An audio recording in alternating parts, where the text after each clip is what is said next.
30 days. Lose the weight, Amani, or start looking for somewhere else to work. You called me here to tell me my body is a performance problem? Senior staff face investors now. Brand image matters whether you like that fact or not. Yesterday, my numbers mattered. Today, apparently, my hips matter more. Then clean out your desk. And leave the Helix file. What Helix file?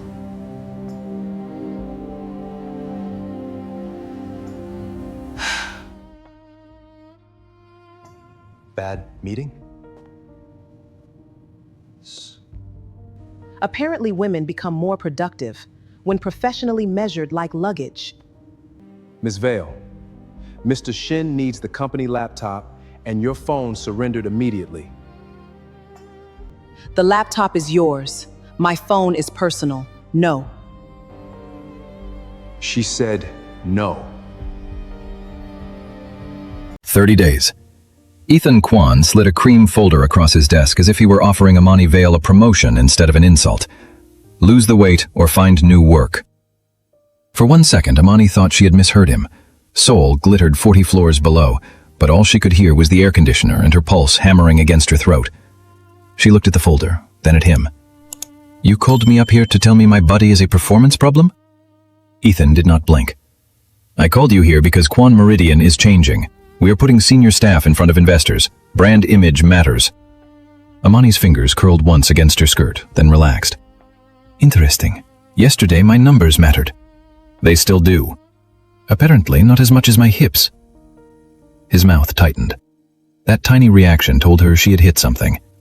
Amani pushed the folder back. I won't sign that. Ethan's voice cooled. Then you should start cleaning out your desk. She stood before anger could turn into tears and give him the satisfaction of thinking he had broken her. For 6 years, she had fixed other people's mistakes and watched men repeat her ideas louder and get praised for them. She reached the door. Amani. Something in Ethan's tone stopped her. Leave the Helix file. Her hand froze on the handle. She had never told him she had found it. She turned slowly. What Helix file?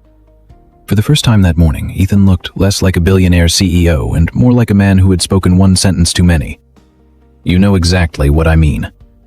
Amani smiled, but there was no warmth in it. No, I think you just told me something I wasn't supposed to know. She walked out before he could answer. The moment the door shut, her phone buzzed. Niyakura had sent 6 words. Do not go back to your desk. A second message arrived before Amani could type. Someone is searching it. Her stomach dropped. The elevator doors opened. 2 Korean men stood inside.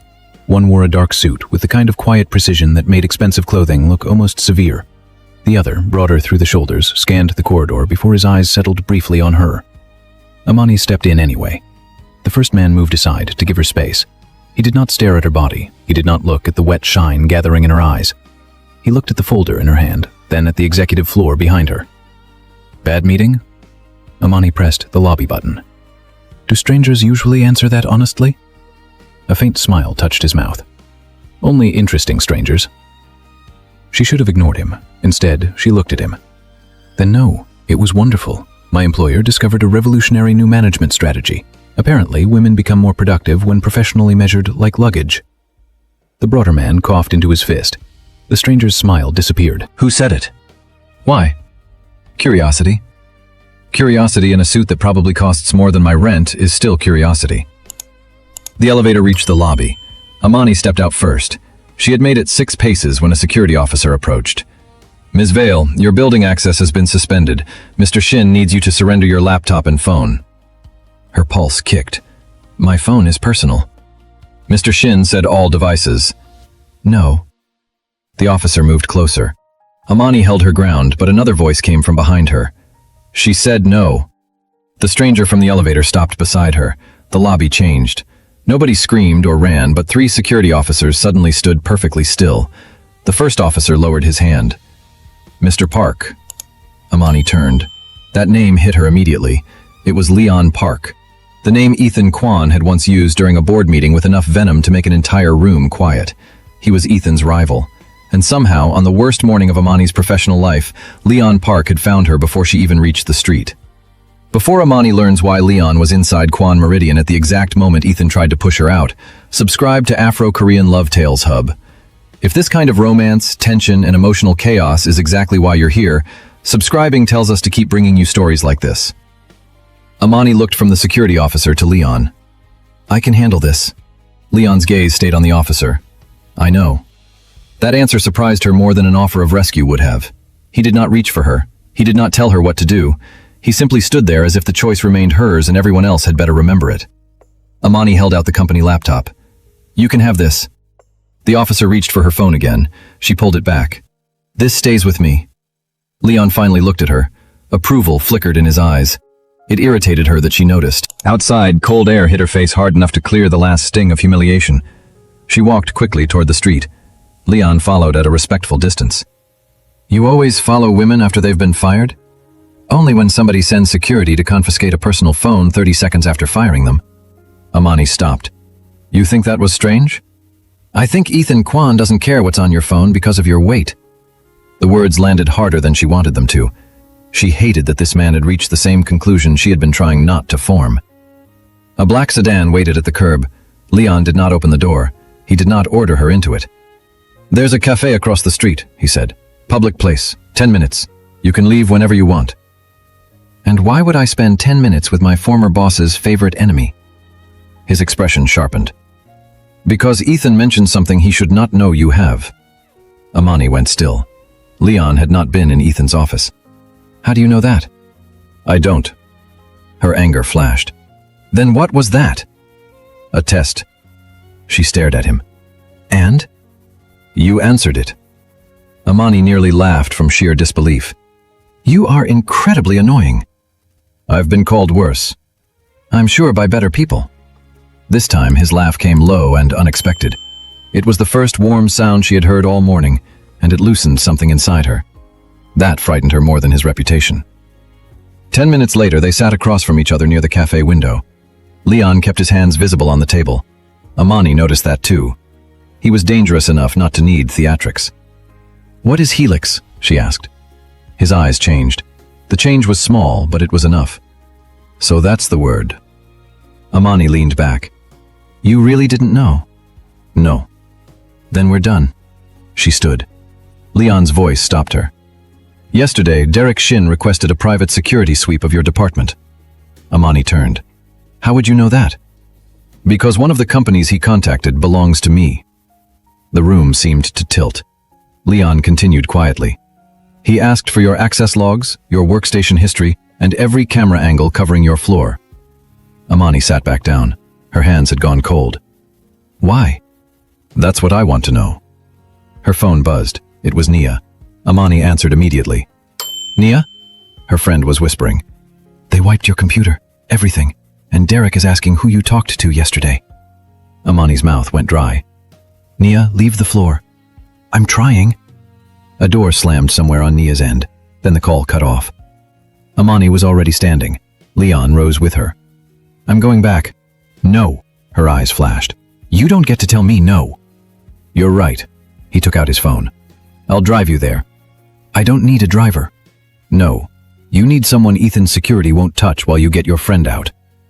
Amani hated how reasonable that sounded. She hated even more that he understood the difference between protecting her and controlling her. By the time Leon's car reached the underground entrance of Quan Meridian, Nia had stopped answering. Amani was out of the car before Noah Ree could reach her door. Leon caught up beside her. Stay close. I thought you didn't give orders. I'm evolving. Despite everything, a laugh escaped her. It vanished when the garage elevator opened. Derek Shin was waiting. He wore a pleasant expression that made Amani trust him less than if he had been shouting. Ms. Vale, you're no longer authorized to be here. I'm collecting my things. Your belongings will be delivered. My friend is upstairs. Derek's eyes shifted to Leon. That doesn't concern Mr. Park. Leon's voice stayed mild. And yet here I am, concerned. If you're still here when Amani realizes this is much bigger than one cruel comment about her body, tell me where you're watching from and what time it is there. And drop the emoji that best describes what you think she should do next. Derek's smile thinned. Amani stepped between them before testosterone turned the parking garage into a badly written action movie. Where is Nia? Derek looked at her. Human Resources. Elena Che?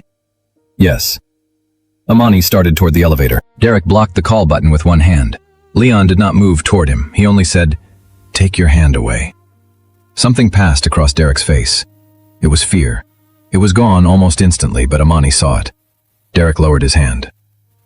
The elevator ride upstairs was quiet enough for Amani to hear Leon breathing. Her own anger had become something cleaner now, and she forced it into focus. When the doors opened, Elena Che was standing in the corridor. Nia was beside her, alive and furious, with Amani's handbag clutched against her side. Relief hit so hard Amani nearly folded. Nia rushed to her. "I stole your lipstick." Amani stared. "That is your opening sentence?" I panicked. Amani laughed once and hugged her. Over Nia's shoulder, Elena met Amani's eyes. "Your termination paperwork was prepared 3 days ago." Amani slowly released Nia. It had been prepared 3 days earlier, before the wait meeting, before Ethan could possibly claim her refusal had forced his decision. "So the meeting was theater?" Elena's face tightened. "It was cover." Leon stepped closer, but Amani barely registered him. "What were they covering?" Elena looked down the corridor. "Not here." Then she noticed Leon properly. Every trace of color left her face. "No." Amani frowned. "What?" Elena grabbed her wrist. "Whatever he told you, do not give Leon Park the Helix information." Leon's expression went still. Amani's relief disappeared. Elena lowered her voice. "Because Helix doesn't just connect to Quan Meridian." Her eyes moved to Leon. "It connects to him." Amani looked at Leon. The warmth from the car, the brief laugh in the garage, the strange sense that he had been the first powerful man all morning to treat her choices as her own. All of it tightened painfully inside her. "Tell me she's wrong." Leon did not answer fast enough. Amani's heart sank. "Elena," he said, "what exactly did you see?" "That is not an answer." His eyes returned to Amani. "No, it isn't. Because I won't lie to you just to keep you standing beside me." That stopped her. Leon reached slowly into his jacket and placed his phone on a nearby table, untouched. "I own companies Ethan has used without realizing who ultimately controls them. I have been tracing his money for months. If Helix crossed one of mine, I may be connected to it. But I did not know your name until today." Amani wanted to believe him. That was the problem. She barely knew him, yet some reckless part of her already cared whether he was telling the truth. Nia leaned toward Amani. "For the record, I hate how handsome the suspicious one is. It's very inconvenient." Amani shot her a look. "This is not helping." "It helped me." Even Leon almost smiled. Elena did not. She opened her handbag and removed a folded printout. "I copied one page before Derek wiped the system." Amani reached for it. Elena held on. "There's something else." Footsteps sounded at the far end of the corridor, and Amani knew Derek was coming. Elena shoved the paper into Amani's hand. "Your employee identification number appears inside Helix." Amani looked down. Elena's next words stripped the breath from her lungs. "The first transaction attached to your ID was recorded 3 years before you ever started working for Quan Meridian." Amani stared at the date until the numbers blurred. "That's impossible." Leon came close enough to read the page without touching her. Then his face changed. Amani saw recognition before he could hide it. "What?" Leon lifted his eyes to hers. "The account code beside your name belongs to a Park family holding company." Derek's footsteps drew closer. "And Ethan should never have had access to it." Derek's shin rounded the corner before Amani could ask Leon what that meant. His eyes went first to Elena, then to the folded page in Amani's hand. The pleasant expression he had worn downstairs disappeared. "Give me the document." Amani folded it once more and slipped it into her handbag. "No." Derek took another step. "That page contains confidential financial information." Amani stared at him. "Interesting. 5 minutes ago, I was an employee you couldn't get out of the building fast enough. Now suddenly you're worried about what I know?" Derek looked toward Leon. "This has nothing to do with you." Leon's answer came calmly. "Then stop looking at me and explain it to her." Amani glanced at him. Again, Leon refused to speak for her. He simply left the space open and let Derek deal with the woman he had been trying to intimidate. It should not have mattered as much as it did. Elena stepped forward. "The transaction is real. I pulled it directly from the internal archive." Derek's eyes hardened. "You had no authorization." Neither did whoever attached Amani's employee number to a financial record 3 years before she worked here. Elena's voice shook, but she did not back down. Naya moved closer to Amani. Can we also discuss why somebody searched her desk and wiped her computer? Because I'm beginning to think the employee wellness program here needs improvement. Amani almost smiled. Derek did not. He looked at Amani instead. You need to understand something. That record does not make you important. It makes you exposed. The words chilled her, but she refused to show it. Exposed to what? Derek's jaw tightened. People who will not care that you stumbled into something by accident. Leon's expression changed. Who? Derek ignored him. Amani stepped closer. You came to confiscate my phone. You wiped my workstation. You knew exactly what I had accessed. So don't stand there pretending you're protecting me from mysterious people. You are one of the people. For the first time, uncertainty crossed Derek's face. Then the executive elevator opened. Ethan Kwan walked out. His eyes found Amani immediately, then moved to Leon standing beside her. Something dark and unmistakably personal flashed across his face. It was gone almost instantly, but Amani saw it. So did Leon. Ethan looked at Derek. Leave. Derek hesitated. I said, leave. That surprised everyone. Derek walked away slowly, but not before giving Amani one final look that promised this conversation was not finished. Ethan waited until he disappeared around the corner. Then he looked at Amani's handbag. You have something that belongs to the company. Amani almost laughed. You really know how to apologize. I'm not apologizing. That part was obvious. Leon's mouth twitched. Ethan noticed. His attention snapped toward him. This is entertaining to you? No, Leon said. She is. Amani turned sharply. Leon's expression remained perfectly composed. Nia made a tiny sound beside her that was suspiciously close to delight. Ethan's face hardened. Amani, I need 5 minutes alone with you. Leon said nothing. Amani noticed that too. Ethan looked irritated by the silence. Well? Amani folded her arms. Why are you asking him? Ethan frowned. You looked at Leon when you asked me to come with you. For once, Ethan had no immediate response. I decide who I speak to, she continued. Not you, not him. Leon's gaze warmed. Amani pointed toward an empty conference room. 5 minutes. Elena stays. Nia stays. Leon stays. Ethan's jaw tightened. That is not private. That sounds like a you problem. Nia coughed into her fist. Inside the conference room, Amani placed the folded page on the table but kept one hand over it. Ethan remained standing. Leon took the chair furthest from Amani, as if deliberately making sure nobody could mistake his presence for control. Amani looked at Ethan. Start talking. Ethan's eyes dropped to the transaction code. His reaction was immediate.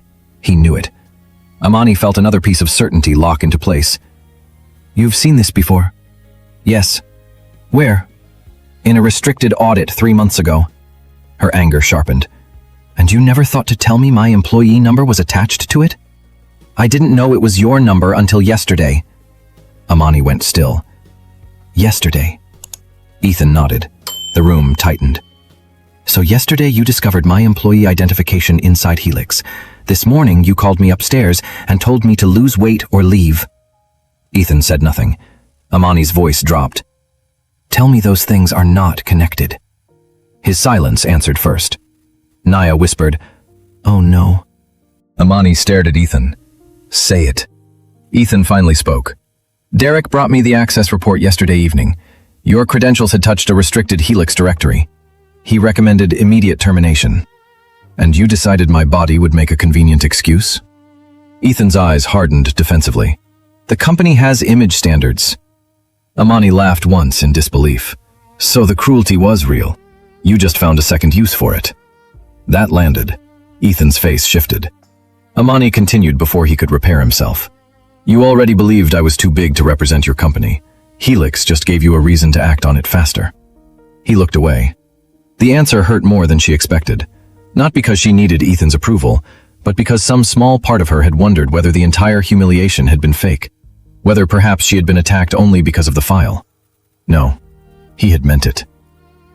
Leon's voice came low and controlled. You used something you genuinely believed about her because it made the termination easier to explain. Ethan turned on him. Stay out of this! Amani looked at Leon. He doesn't need to. Both men looked at her. She met Ethan's eyes. I heard you the first time. Something inside her settled. The insult still hurt, but it no longer had power over the room. Ethan had revealed more about himself than he ever had about her. Elena leaned over the document. Who told Derek to audit Helix? Ethan answered reluctantly. Chairman's office. Amani frowned. Vincent Kwan. Ethan's father. Even Nia stopped joking. Amani knew Vincent mostly through photographs, shareholder meetings, and the kind of stories employees told quietly. He had stepped away from daily leadership years earlier, but nothing important inside Kwan Meridian happened without his shadow somewhere nearby. Why would your father care about me? I don't know. Amani's temper flashed. That answer is becoming contagious. Ethan leaned forward. I mean it. My father ordered the audit. Derek found your access. When I questioned him about Helix, he told me the file was tied to an old corporate dispute and that you had wandered somewhere you shouldn't have. Leon's eyes narrowed. Corporate dispute between Kwan and Park? Ethan looked at him. That was enough. Leon stood. Amani watched the change in him. The warmth disappeared, replaced by something colder and far more dangerous. What holding company? Ethan remained silent. Leon placed both hands flat on the table. What company? Amani touched Leon's wrist. It was instinctive. He stopped immediately. The reaction startled her. More startling was the way his eyes dropped briefly to her hand before returning to her face. She withdrew it, suddenly aware of everyone else in the room. Nia looked fascinated. Ethan looked furious. Amani ignored both of them. Leon, tell me what you recognize. He took a slow breath. The code is attached to a Park family company that was shut down years ago. I was told every account connected to it had been closed. By whom? My father. The answer hung between them. Amani studied him. Your father knew about Helix. I don't know that. But his company is inside it. Yes. And my identity is attached to his company. Yes. She hated how calmly he admitted the parts that made him look suspicious. Why were you at Kwan Meridian this morning? Leon's eyes held hers. Ethan went very still. Amani realized she had finally reached the question that mattered. Leon answered, because that dormant Park account moved money last night. Her pulse jumped. How much? $10. Nia blinked. That's it? Leon nodded. $10 from an account that had been dead for almost a decade. Amani understood immediately. Someone wanted you to notice. Yes. The room seemed colder. Leon continued. The transaction originated inside Kwan Meridian. I came here this morning to find out who had touched it. Amani stared at him. So you did not find me by accident. I found the building because of the account. His voice softened. I found you by accident. Something about the distinction sent a strange warmth through her. Ethan heard it too. You expect her to believe that? Leon did not look at him. I expect her to decide. Amani's heart gave one hard, inconvenient thump. She turned back to Ethan before anybody could read too much from her face. Who knew Leon was coming? I didn't. Derek? Ethan hesitated. Amani saw the answer. Derek knew. Elena whispered, then the security sweep wasn't only about Amani. Leon nodded slowly. It was bait. Nia looked between them. For him? No, Amani said. The thought arrived so suddenly that she stood. For both of us. Nobody spoke. Amani pointed to the transaction. Someone wakes up a dead Park account inside Kwan Meridian. Leon comes looking. Derek discovers my credentials have touched Helix. Ethan removes me the next morning. Security tries to take my personal phone. And Leon happens to meet me while we are both being pushed through the same building. Leon's eyes sharpened. Ethan looked toward the door. Amani's skin prickled. Somebody wanted us in the same place. Nia whispered, that is deeply romantic in a terrifying way. Amani gave her a look. I'm coping. Leon almost smiled, but his attention remained on the transaction. Elena took out her phone. I photographed the archive index before I left my office. There was another field beside Amani's ID. She enlarged the image. Leon came around the table. Amani moved beside him. Their shoulders touched. Neither moved away. The field read, Contact Sequence 1. Amani frowned. Sequence 1? Elena scrolled lower. Another line appeared beneath it. Park response confirmed. Leon's face changed. Amani looked at him. Response? The $10 transfer. He understood first. It was not a transaction. His voice became quiet. It was a signal. Ethan swore under his breath. Amani's thoughts raced. A signal to bring you here? Yes. And once you arrived, someone expected you to do something. Leon looked at her. They both knew what he had done. He had noticed her. He had intervened in the lobby. He had followed. Amani swallowed. Me? Nobody answered. Her phone vibrated against the table. Unknown number. Every person in the room looked at it. Amani answered without putting it to her ear. Who is this? A man's voice came through the speaker, older, calm. Amani Vale. Ethan went white. Amani saw it instantly. Who is this? The man ignored the question. You have something that belongs to me. Ethan stepped toward the phone. Father. Amani's blood chilled. Vincent Kwan. The voice continued. And Leon Park is standing beside you. Leon's expression hardened. Amani looked around the conference room. No visible camera, no open door. Yet Vincent knew exactly where Leon was. She forced her voice steady. You seem very informed for someone who hasn't introduced himself. A faint chuckle came through. You really are exactly as described. Amani went still. As described by who? The amusement vanished. Vincent answered with 5 words. Ask Leon about the photograph. Amani turned. Leon's face had lost all color. Her chest tightened. What photograph? Leon did not answer. Leon. He looked at her with something she had not seen from him all day. Fear. Not fear of Vincent. Fear of what Amani was about to think of him. Vincent's voice came through the phone one final time. The photograph of you his family has kept for 14 years. For several seconds, Amani could hear nothing except the faint electronic hum of the conference room. She looked at Leon, waiting for him to laugh, deny it, call Vincent a liar, anything that would put solid ground back underneath her. Leon did none of those things. His face had gone painfully still.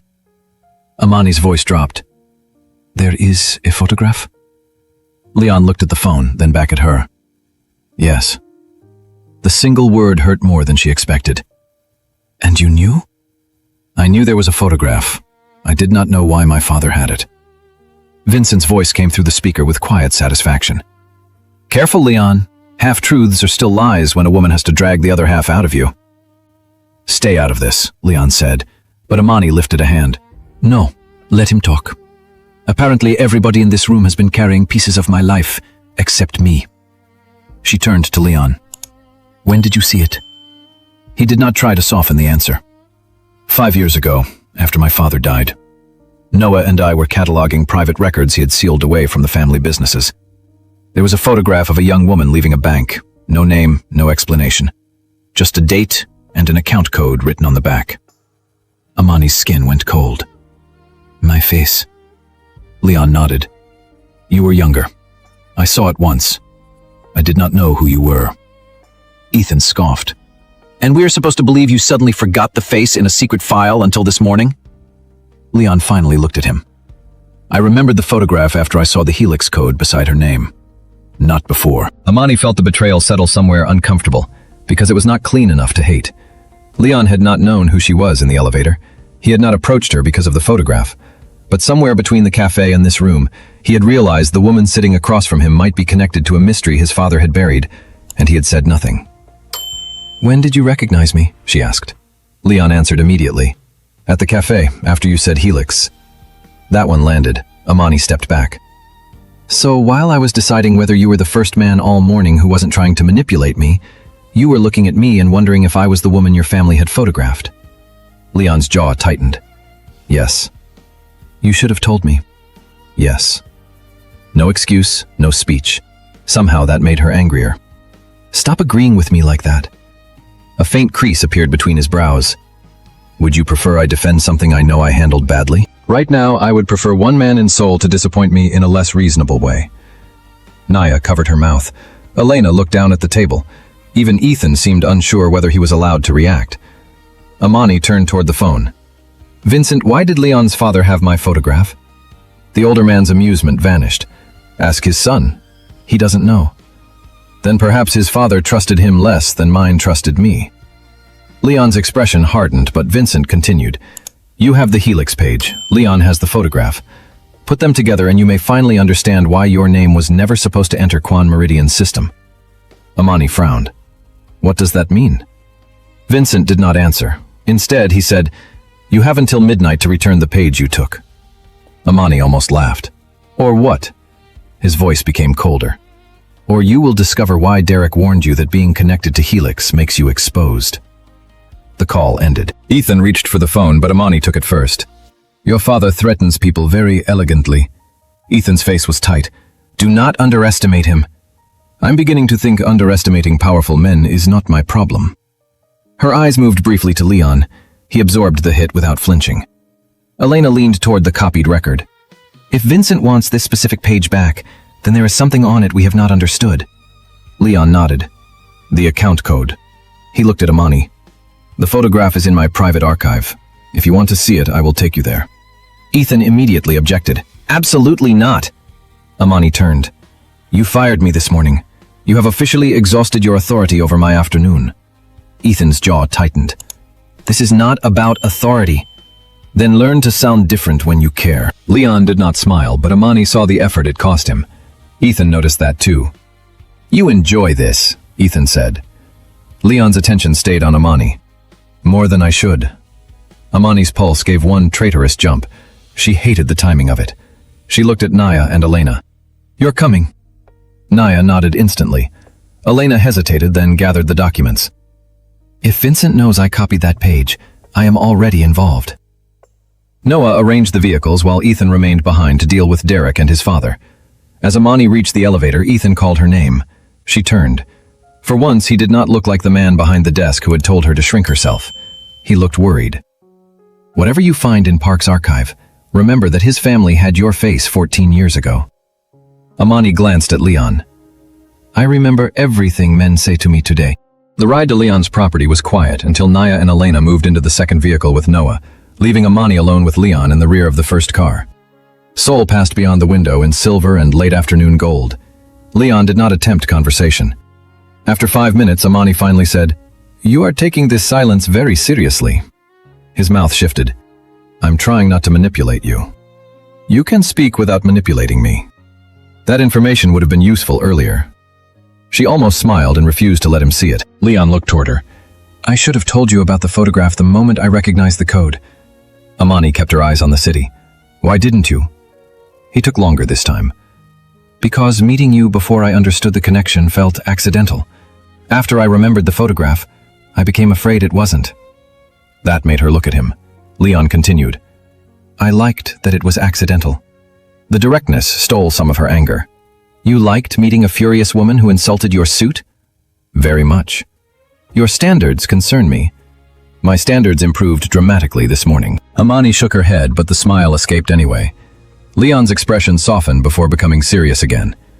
I did not want you to become another piece of my father's unfinished business before I had the chance to know you as yourself. She studied him. That sounds almost romantic. It was mostly cowardice. Better. Better? I trust people more when they admit the ugly version. Leon nodded slowly. Amani looked away before the warmth in his eyes could do anything irresponsible to her judgment. Then she added, You still owe me the photograph. Everything I have is yours to inspect. Careful, you say things like that to the wrong woman and you may lose a company. His smile returned. I'm beginning to suspect the wrong woman is exactly who got into my car. Leon's private archive occupied one secured floor beneath an office building owned by his legitimate investment group. It was nothing like Amani expected. No dramatic vault door, no armed men lining the walls, just climate-controlled storage, shelves of legal boxes, and the quiet order of a family that had apparently kept too many secrets to throw anything away. Noah opened a locked cabinet and removed a narrow black case. Leon did not touch it. He handed the key to Amani. You open it. That small decision mattered. Amani unlocked the case herself. The photograph lay inside a clear protective sleeve. Amani recognized herself instantly, and the sight made her stomach twist. She was 20 years old, standing outside a small bank branch with a canvas bag over one shoulder, laughing at something outside the frame. She remembered the afternoon. She had gone there to deposit money from a temporary administrative job. Nothing extraordinary had happened, at least nothing she had noticed. The photograph had been taken from across the street without her knowledge. Amani's laughter vanished. Someone was watching me. Leon stood beside her but did not touch her. Yes. She turned the photograph over.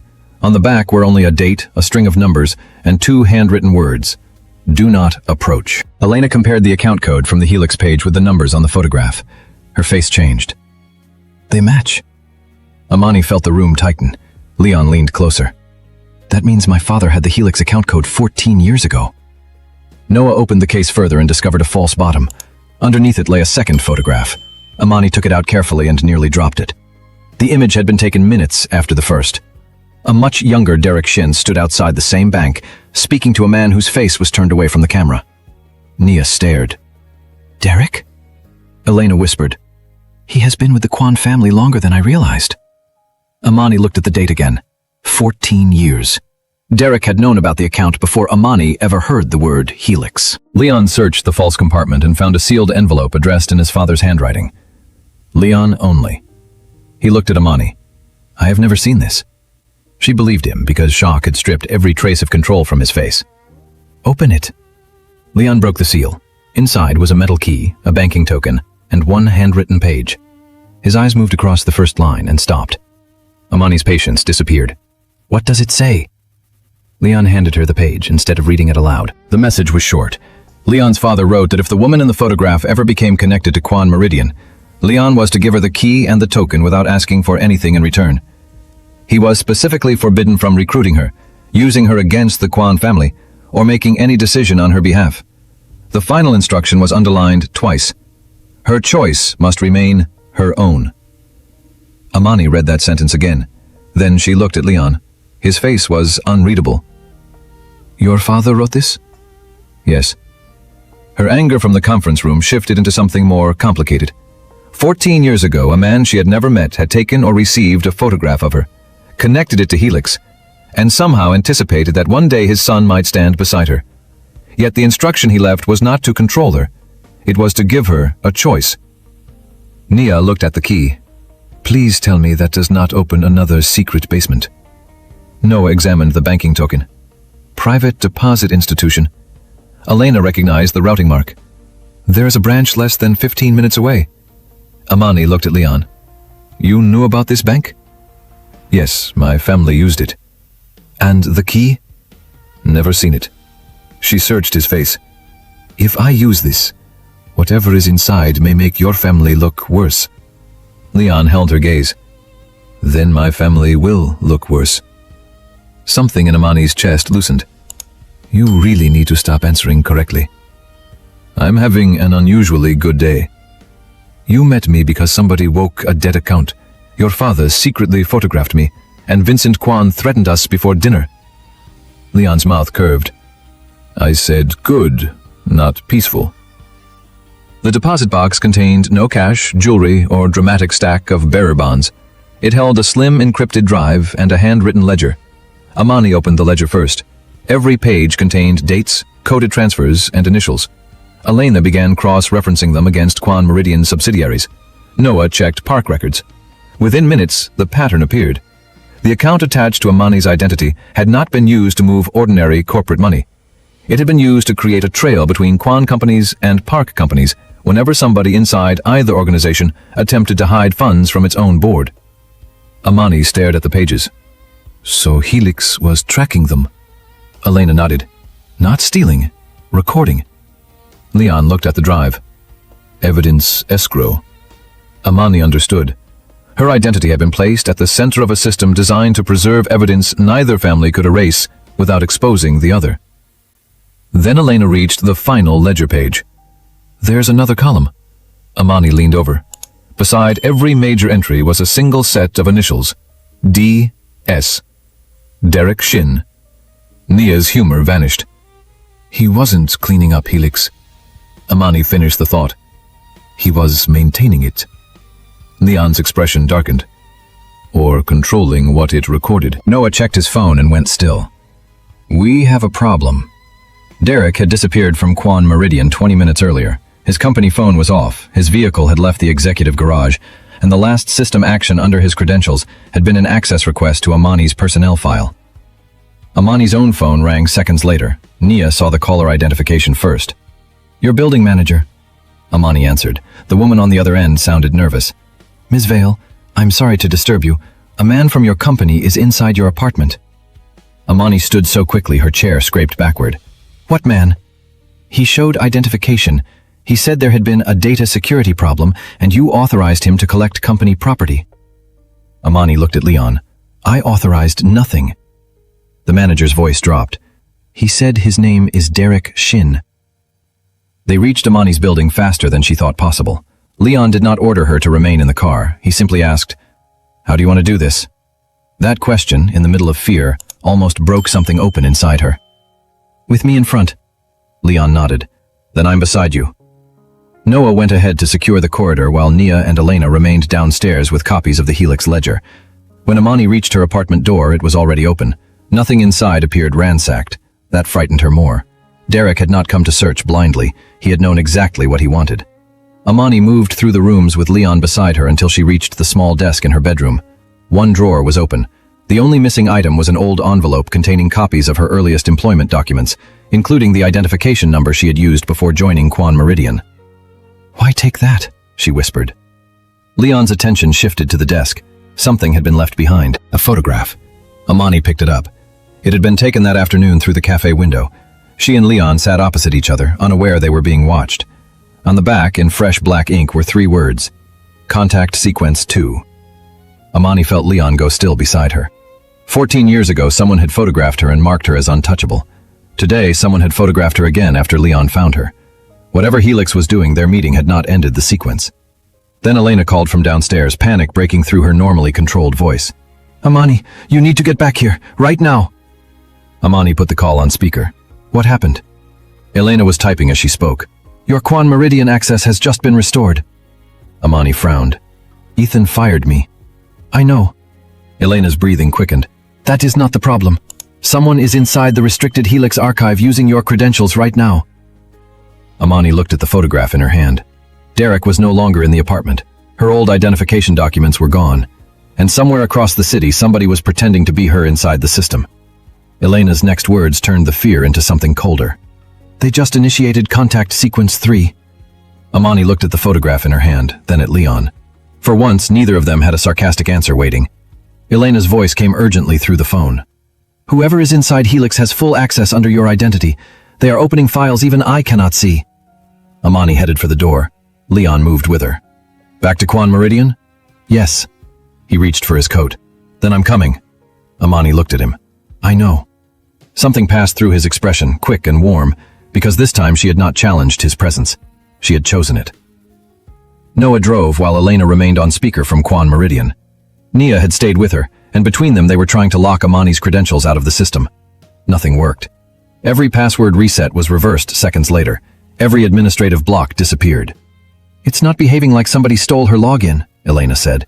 "It's behaving like Helix recognizes whoever is using it as Amani." Amani's stomach tightened. Leon looked at the missing documents from her apartment. The old identification records. Amani understood. "Derek took them so somebody could rebuild my identity inside the system." Noah checked the mirror. "Then Derek is running Sequence 3. Leon shook his head. "Maybe, but Derek spent 14 years maintaining Helix. If he wanted to impersonate her, he did not need to break into her apartment today." Amani looked at him. "So he stole those documents for somebody else?" By the time they reached Quan Meridian, the executive floors were under internal lockdown. Employees had been sent home. Ethan waited outside the security barrier with 2 phones in his hands, and none of the arrogance he had worn that morning. "Your credentials are controlling the Helix archive," he told Amani. "I know." His eyes moved briefly to Leon, then back to her. "My father is upstairs." Amani stopped. "Vincent is here?" "He arrived 20 minutes ago." Leon's voice hardened. "And Derek?" Ethan looked toward the elevators. "Missing." Amani stepped through the security barrier. Ethan caught her arm, then released it instantly when she looked down at his hand. "There is something else." She waited. "My father ordered the entire board system disconnected from Helix." "And?" Ethan swallowed. "Helix refused." Amani almost laughed from exhaustion. Your father built a system he cannot control? Ethan's expression became grim. That is exactly why he is frightened. The restricted archive sat behind a private conference suite 2 floors above the main boardroom. Elena and Nia were waiting beside the terminal. Nia hugged Amani immediately. I have officially decided normal employment is underrated. Amani hugged her back. You say that now. Give it a week. Nia looked toward Leon. Depends whether normal employment comes with him. Nia, I am trying to keep morale high. Even Elena smiled, but it disappeared when the terminal flashed again. Contact sequence 3. Identity mirror accepted. Amani stepped closer. Identity mirror. Leon read the next line. Primary subject verification pending. Ethan frowned. Primary subject? Amani looked at him. Me. The terminal opened a file automatically. It contained no financial records. Instead, it displayed a timeline beginning that morning. Ethan's meeting with Amani, her exit from his office, Leon entering the executive elevator, security confronting her in the lobby, the cafe, her return to Quan Meridian. Every major movement had been recorded and time-stamped. Naya stared at the screen. This is not an accounting system. Leon's face had gone cold. It's a behavioral system. Amani felt violated all over again. Somebody had not merely been moving money through her identity. They had been watching what she did when pressured.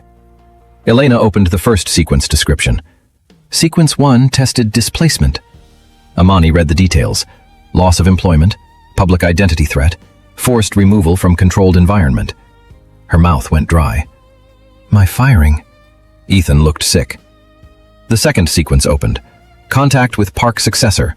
Response observation. Trust development threshold. Amani turned slowly toward Leon. The elevator, the lobby, the cafe, his intervention. None of it had been scripted, but somebody had designed a system that was waiting to observe what happened if they met. Leon looked almost furious enough to break the terminal. Whoever built this knew the dormant transfer would bring me into the building. Amani nodded. And they knew removing me from the building would put me in your path. Ethan looked at the timeline as if he wanted to tear it apart. My father gave Derek the audit order. Amani turned. And you gave him exactly the cruelty he needed to move me. Ethan flinched. She did not soften the truth for him. The door opened behind them. Vincent Quan walked in without security, without urgency, and with the calm of a man who had spent his life expecting rooms to rearrange around him. Amani had seen him in photographs, but photographs had not captured the cold intelligence in his eyes. He looked at the terminal, then at her. Sequence 3 was never supposed to begin today. Amani folded her arms. That is not a particularly comforting introduction. Vincent's gaze shifted to Leon. Your father should have destroyed his access. Leon stepped forward. My father left Amani the key. Something changed in Vincent's face. Not surprise, anger. Amani saw it. You knew about the deposit box. Vincent ignored her. She moved directly into his line of sight. I have had enough men pretending I disappear when they do not like the question. Did you know about the box? Vincent looked at her. Yes. Did you know my identity was attached to Helix? Yes. Ethan closed his eyes. Amani's anger became frighteningly calm. Did you order Derek to remove me from Quan Meridian? Vincent glanced at his son. I ordered him to contain the breach. Ethan stared. You told Derek to fire her? I told him the woman attached to Helix could not remain inside the company once she accessed the archive. How you chose to accomplish that was your decision. The truth struck Ethan harder than anything Amani could have said. Vincent had not told him to humiliate her over her body. Ethan had chosen that weapon himself. Amani watched the realization settle across his face. He looked at her, shame finally replacing defensiveness. I'm sorry. This time there was no explanation attached, no mention of investors or image standards. What I said was cruel. I chose it because I knew it would hurt enough to make you leave.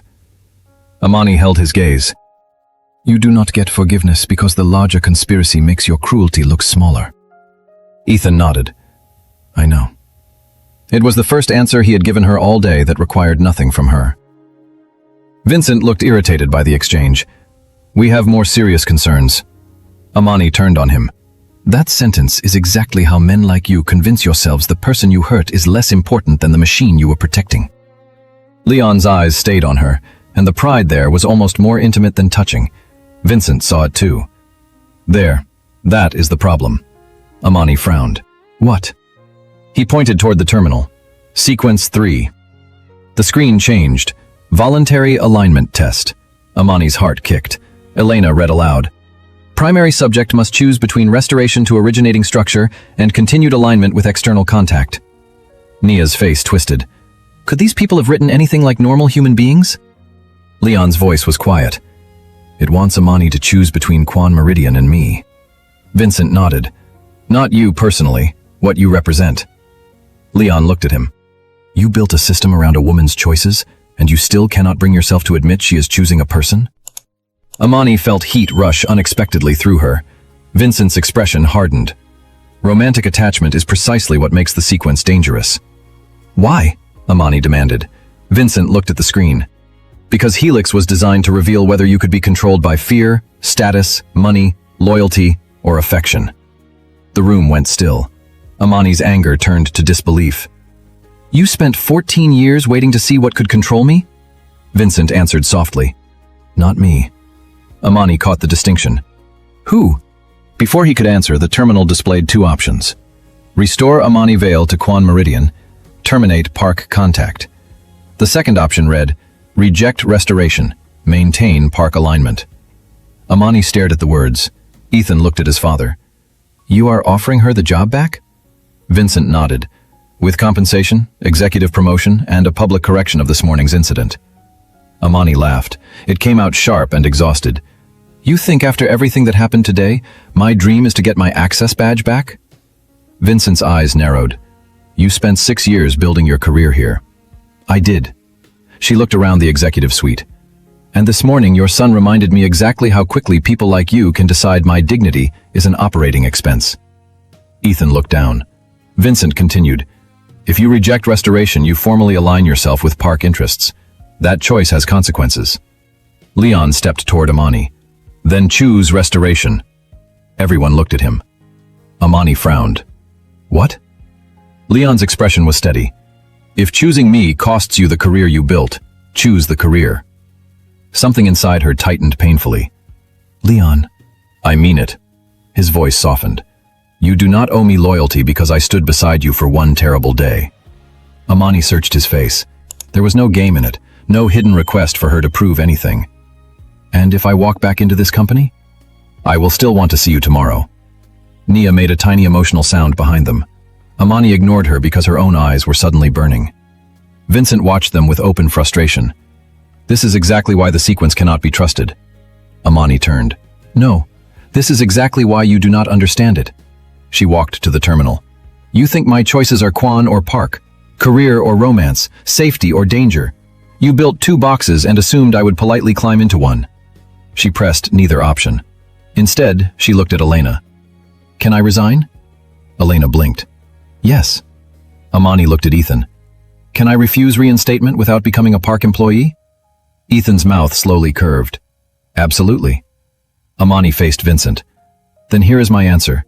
I reject restoration because I will never work for a company that requires me to pretend this morning did not happen. And I refuse to become part of Leon's organization because I am not switching owners. Leon's smile came slowly. Amani's chest warmed. Whatever happens between Leon and me happens because I choose the man, not because Helix assigns me to his side. The terminal went blank. Vincent's face changed. Amani heard a soft mechanical tone. Then words appeared across the screen. Control warning regarjected. Independent subject verified. Elena whispered, Amani broke the test. No, Vincent said. For the first time since entering the room, he looked genuinely frightened. She completed it. Every encrypted directory inside Helix opened at once. Files flooded the terminal. Transactions, private instructions, hidden transfers, internal surveillance orders. Records from both Quan and Park companies, preserved for years beyond the reach of either family. Noah moved immediately to the terminal. This is everything. Leon looked at Vincent. That is what you were afraid of. Vincent's face hardened. You have no idea what releasing those records will do. Amani looked at the evidence built around her stolen identity. I know exactly what hiding them did. A warning flashed. External escrow delivery, 200, 2 minutes. Ethan stepped beside Amani. If that finishes, Independent legal custodians receive the archive. Vincent moved toward the terminal. Leon blocked his path, but Amani touched Leon's arm. No. Leon stopped. She looked at Vincent. Let him ask. Vincent's voice sharpened. Amani, cancel the release. Why? Because innocent people will be damaged along with guilty ones. Then investigators can decide who is innocent. You are gambling with thousands of jobs. And you gambled with my life because you thought I was easier to sacrifice. The countdown reached 30 seconds. Vincent looked toward Ethan. Stop her. Ethan stared at his father, then at Amani. Slowly, Ethan stepped away from the terminal. No. Vincent's face twisted. You pathetic fool. Ethan's voice remained steady. Maybe, but she already told me no once today. I should have learned the first time. The timer reached 0. Delivery complete. Vincent closed his eyes. Helix had left the building. Nobody celebrated. The consequences were too large for celebration. Amani simply stood there, breathing until Leon came beside her. Are you all right? She laughed softly. Ask me next year. Tomorrow?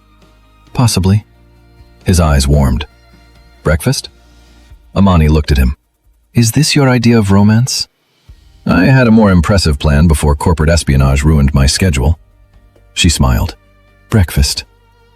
They left Quan Meridian after midnight. Reporters had not arrived yet, but they would. Lawyers were already calling. Ethan remained inside with Elena to begin the internal response. Vincent had disappeared into another conference room with counsel. Derek was still missing. For the first time all day, the cold night air felt clean. Leon stopped beside Amani on the pavement. There is something I want to ask you. She looked at him. That sounds dangerous. Can I kiss you? The question caught her completely off guard. After everything he had done to respect her choices, he was still asking. Amani stepped closer. You really are committed to making it difficult for me to dislike you. I can work on that. Don't. She kissed him first. It was not desperate, and it was not cautious. It was warm, certain, and entirely theirs. Leon's hand settled gently at her waist, while Amani held the front of his coat, and for several seconds the day finally stopped demanding something from her. When they separated, Leon rested his forehead lightly against hers. Breakfast? He whispered. Amani smiled. You are extremely persistent.